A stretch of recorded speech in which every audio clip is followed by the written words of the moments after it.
Big win puts them on top of the table, and the team they will face this week is the Toronto Arrows, and the player of the week comes from that team, the Toronto Arrows. And we had a chance to sit down with him earlier today. Yeah, I'd be curious with the first game. We were definitely really rusty, not having really a preseason game, but it's tough to get used to living out of a hotel type of environment. So we're starting to get a little bit more comfortable, and hopefully we can string a couple games together, because we had a good one against DC, and then obviously fell short by quite a bit in the second half against LA, but bounced back against Seattle. So we'll see if we can start stringing together a couple more games and performances, and I think people are more comfortable in this Atlanta environment. I had a text as like, is this like under 18 or under 16 rugby for you? Because I'm wondering if the last time would have been kind of like national championships in under 18 where you're playing. But I believe Ben might have brought it up that we had a really early game in Uruguay one year. It would have been like the PNC against Tonga or something like that. We played like 11 o'clock or early game like that, and I think we won that game too. So maybe the early games are good for the Canadians. Yeah, I've had a couple sessions training at 12, and in preseason we had a couple injuries to centers. Like Giuseppe was coming back with a bruised knee, and Spencer just kind of got back the last couple weeks. So I was kind of filling in here and there at 12, mainly playing 15 for the team sessions. And then last week I was mainly at 15, and then Pete asked to talk to me and was like, we're actually thinking about playing you at 12. Do you feel comfortable at just jumping in and starting to train there? And I was like, yeah, for sure. If I can get in, I'm more than happy to. And I think we got some competition in the back line. So if you're asked to start somewhere, you're more than happy to do it. Well, yeah, for that week, we were coming off a disappointing performance, and Seattle had the opposite. They were coming off of beating Utah, I believe it was. And so they were coming on more of a high. So we wanted to make sure our defense was sound, cover the width of the field and be able to tackle them, play in the right territories, using our kicking game. And our 9 was having Ross. He put in a lot of good box kicks and put them under pressure a lot. So it helped us a lot to get that kick chase and set up our D. And then for attack, we wanted to try to get quick ball and game line with our forwards, and then see if we can have our outside backs get their hands on the ball a lot more. And they got a lot of touches, so hopefully we can continue doing that. Teams have started moving that way, right? So, we Pat Parfrey, moving a playmaker to 12, right? You have Nola, moving a playmaker to 12. San Diego, Dylan Audsley playing 12. LA, Luke Burton playing 12. Houston, Sam Windsor playing 12. Atlanta, Robbie Petzer playing 12, right? Austin, Kurt Morath playing 12. I mean, it's like, it's really like kind of everywhere. And all of those guys that I mentioned, except probably Audsley, although Audsley could probably do it, are really people that can play 10. And so what teams are doing is that they're putting their second playmaker in the back line at 12, and it gives them a couple of things that allows them to be really effective. So it gives them that second playmaker option. So if there's a ruck in the middle, you can basically have a fly half either side. It puts huge amounts of stress on the defense, right? And I think actually you're going to see more of this, Dan, from scrums. We saw this a little bit from San Diego started to do it, and New York started to do it, where they're using the new scrum law. And so now it used to be that there was like one side that you could attack really easily. You could attack going to the right because there wasn't the scrum half, but going to the left was hard. But now you can put a fly half on both sides and you can play. So it gives you options for attack.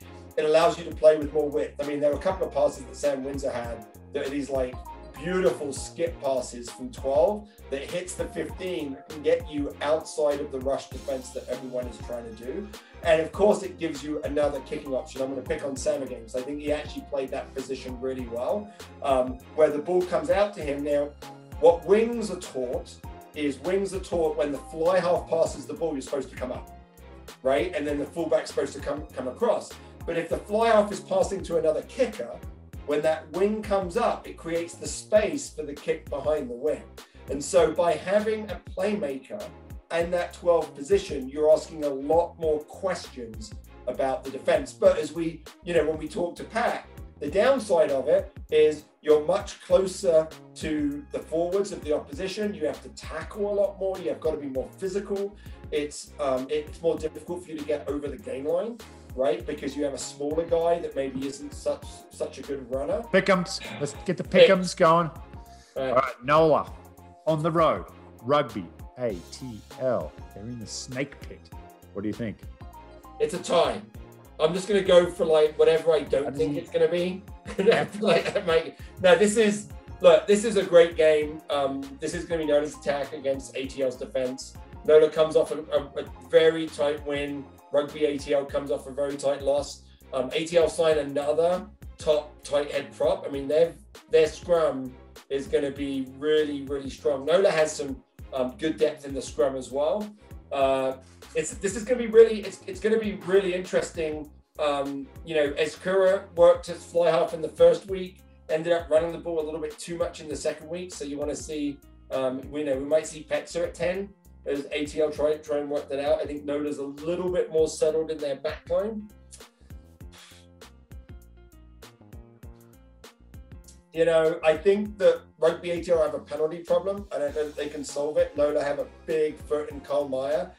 I think Nola squeaked this one out. ATL games tend to be close, just like Atlanta, but I think this game, it's not going to be, I think it's going to be a close game. So I think ATL, I think Nola 22, ATL 20. Yeah, I think you're right. And it could come down to a penalty kick or a bounce of the ball here. Right, and so it's obvious that Rugby ATL are going to kick a penalty on the last play of the game to win, just so my picks get screwed up, because that's what happened last week. I'm probably leaning more towards the home side. I just think with that defense that ATL play, not having the experienced 10, they've run into good 10s in Mac Mason, and they've run into Holland's Head, who had an absolute blinder. I think running in here and Guillermin stepping in there and trying to fill that role for Nola now, that defense is going to really make it a long night. Well, but they have Dirksen. Yeah, did he get much time on the weekend? Got a little bit of time. Yeah. How do you look? He looked okay. I think got like 14 or 15 minutes, so not a huge amount. The one thing I would say that Nola has this year that they didn't have last year when they played ATL is they have JP Duplessis. So they actually have a big runner in the centers that can get them over the game line, even against that defense. And they didn't have that last year, and so that will give them probably a bit of a better launch platform. Hopefully it's dry too. That's 2 weeks in a row they've had. Last week it was wet, it wasn't raining, but this week it was like super. It was like, I'm sure everyone's seen the footage now. There were swimming pools on the field. So, all right, so we differ there. All right, San Diego at LA, the Coliseum. What do you think on this one? I mean, it's LA, right? It's LA. I think so. So if we think about the game, and I talked about this when LA Houston. I think that the LA might have a little bit of an Achilles heel in their set piece, but they've got some good depth. Gitto starts this game. This is a big game for LA, right? The local rivalry. I think they'll be up. San Diego, Nate Osberger, man, he looked good coming back. It's like big impact. So, I think San Diego, but then they lose Aldsley, right? So they can't cut a break. I mean, every week they're losing someone. So, maybe San Diego at 100% with all of their players can play. When they don't have that, I think it's going to be LA. It's going to be a high-scoring affair. San Diego have some firepower there as well. So I think it's something like, what's the least that LA has scored so far? Oh, that's a good question. It's got to be 40 something. So I think they've cracked. I want to say it was 42 against New England. Yeah, 43 against New England. Yeah, so they're going to be in the 40s. So it's going to be 45-27 LA. Maybe San Diego get a bonus point for the 4 tries. So they've gone 42, 57, 43, 48. Yeah. So yeah, They like 45. scoring San Diego's tries. defense was pretty good. San Diego's athletic enough to live with LA, right? They're athletic enough in the forwards. I think that they're, so I think that they, they'll be able to live with them. But it'll be a good game. I think it'll be a really exciting game. Yeah, it will be. Can't pick this one. Sorry, I'll give it to you offline. Okay, what do you mean, Houston at Utah? No. San Diego, LA. Oh, sorry. Yeah. That's right. That's right. Houston at Utah, I'll go first here. Listen, not popular. I think the things that Houston do well, Utah don't play well when they're faced with it. So I think there is a piece of the puzzle missing in Utah. And you and I texted earlier this week about this. I think it's leadership. I think they're missing a senior player that can just galvanize that side when they need it most. And it comes down to execution of just having a cool hand somewhere in that back line or somewhere in that forward pack who can just settle the troops down and get the job done under pressure. That's just, I don't know who that is for Utah right now. And so they're going to win games, but I think Houston, when they play a very simplistic style of rugby, stick to their game plan, they do a good job. I think they're going to get a win on the road here. I'm going to go the Sabercats in a tight one, 23-18. Yeah, I mean, I think this is a interesting game because I think it's a little bit both of these teams. We're not sure what to make of them. Like, how good is Houston and how good is Utah? And we'll find it out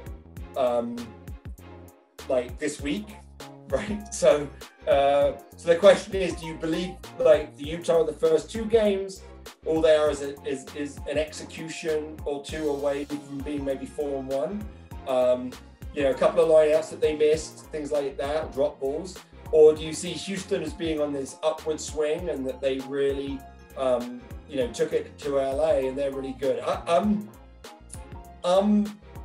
think Houston have done a really good job. I feel like LA may have looked past them a little bit and Houston took advantage of that. I think Utah, I agree with you about the leadership. I'm not sure who's really stepping up there, but they're a dynamic team. And I think that, Sean Pittman's done a good job. Scrum half, I think, is a question for them to be able to play the way that they really need to play.